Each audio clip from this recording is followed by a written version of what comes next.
Naging hanap buhay ng ilan nating kababayan ang araw ng mga patay sa Cebu. Binabayaran kasi sila para magdasal sa mga sementeryo.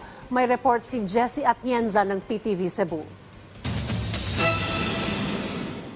Ngayong araw ng Undas, iisa lang ang puntahan ng karamihan sa ating kababayan. Makita at madasalan ang himlayan ng yumaong mahal sa buhay.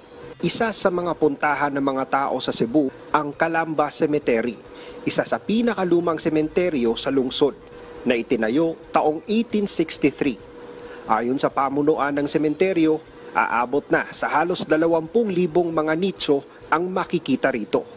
Kaya naman, libo-libo rin ang dumagsang, isang napakagandang pagkakataong kumita para sa mga kagaya ni MM na nakatira na sa sementeryo. Magkano kinita mo? 400. 400. Ganito lang ginagawa mo. Oh, ito lang. Para makabili ng bigas.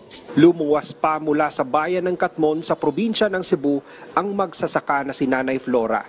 10 taon na siyang pumupunta sa mga sementeryo para kumita ng pera sa kanyang pagdasal ng rosaryo. Para lang ming makakwarta in taon. Pag ingnon pa sa kauban nga, mamaligya mig amana mo.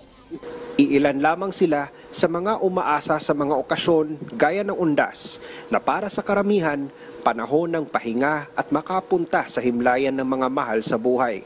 Pero para sa iba, araw ito para lalong kumayod at may maipakain sa kani-kanilang pamilya. Mula sa PTV Cebu, Jessie Atienza para sa Morning Show ng Bayan, Rise and Shine, Pilipinas.